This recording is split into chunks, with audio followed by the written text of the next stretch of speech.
بسم اللہ الرحمن الرحیم۔ صرف 5 منٹ کا مدرسہ قرآن و حدیث کی روشنی میں 101واں دن 11 ربیع الثانی۔ نمبر 1، اسلامی تاریخ۔ مسلمانوں کی ہجرت حبشہ۔ جب کفار و مشرکین نے مسلمانوں کو بے حد ستانا شروع کیا تو رسول اللہ صلی اللہ علیہ وسلم نے صحابہ کرام رضی اللہ عنہم کو اجازت دے دی کہ جو چاہے اپنی جان اور ایمان کی حفاظت کے لیے ملک حبشہ چلا جائے۔ وہاں کا بادشاہ کسی پر ظلم نہیں کرتا، وہ ایک اچھا ملک ہے۔ اس کے بعد صحابہ کی ایک چھوٹی سی جماعت ماہ رجب سن 5 نبوی میں حبشہ روانہ ہوئی۔ ان میں خلیفہ راشد حضرت عثمان غنی رضی اللہ عنہ اور ان کی زوجہ محترمہ اور حضور صلی اللہ علیہ وسلم کی صاحبزادی حضرت رقیہ رضی اللہ عنہا بھی تھیں۔ کفار نے ان لوگوں کی ہجرت کی خبر سن کر پیچھا کیا، مگر کفار کے پہنچنے سے پہلے ہی کشتیاں جدہ کے بندرگاہ سے نکل چکی تھیں۔ حبشہ پہنچ کر مسلمان امن و سکون سے زندگی گزار رہے تھے۔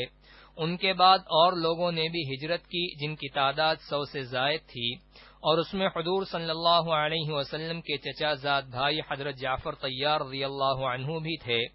ان حضرات نے جو ہجرت کی تھی وہ صرف اپنے جسم و جان ہی کی حفاظت کے لیے نہیں، بلکہ اصلاً اپنے دین و ایمان بچانے اور اطمینان کے ساتھ اللہ کی عبادت کرنے کے لیے ہجرت کی تھی۔ نمبر 2، اللہ کی قدرت۔ آتش فشاں۔ آتش فشاں وہ آگ ہے جو زمین کے اندر کی دھاتوں کو پگھلا کر باہر نکالتی ہے۔ جب وہ باہر نکلتی ہے تو بے پناہ جانی مالی نقصان ہوتا ہے۔ یہی نہیں بلکہ چکنا اور چٹیل میدان بنا دیتا ہے۔ دنیا کے ترقی یافتہ لوگ آج تک اس کی روک تھام کے لیے نہ کوئی مشین، نہ کوئی انتظام اور نہ کوئی خاص معلومات حاصل کر سکے کہ کب نکلے گا، کتنا نکلے گا، کہاں سے نکلے گا اور کب تک نکلے گا۔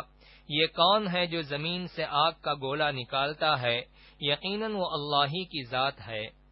نمبر 3، ایک فرض کے بارے میں۔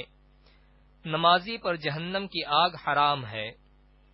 جو شخص 5 نمازوں کی اس طرح پابندی کرے کہ وضو اور وقت کا اہتمام کرے، رکوع اور سجدہ اچھی طرح کرے اور اس طرح نماز پڑھنے کو اپنے ذمے اللہ تعالی کا حق سمجھے تو اس آدمی کو جہنم کی آگ پر حرام کر دیا جائے گا۔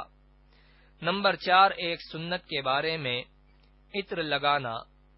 حضرت عائشہ رضی اللہ عنہا سے معلوم کیا گیا کہ رسول اللہ صلی اللہ علیہ وسلم عطر لگایا کرتے تھے۔ انہوں نے فرمایا، ہاں، مشک وغیرہ کی عمدہ خوشبو لگایا کرتے تھے۔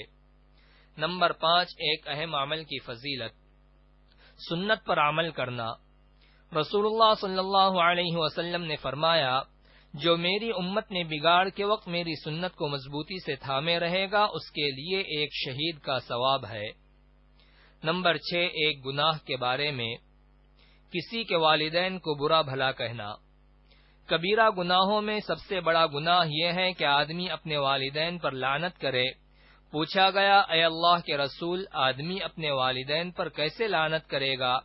ارشاد فرمایا، وہ دوسرے آدمی کے والدین کو برا بھلا کہے، پھر وہ آدمی اس کے والدین کو برا بھلا کہے۔ نمبر 7، دنیا کے بارے میں۔ دنیا میں لگے رہنے کا انجام۔ رسول اللہ صلی اللہ علیہ وسلم نے فرمایا، جو شخص دنیا کی زیب و زینت کو دیکھ کر اور اپنے انجام کو سوچے بغیر دنیا میں گھستا ہے تو وہ اپنے آپ کو جہنم میں ڈالتا ہے۔ نمبر 8، آخرت کے بارے میں۔ اہل جنت کا حال۔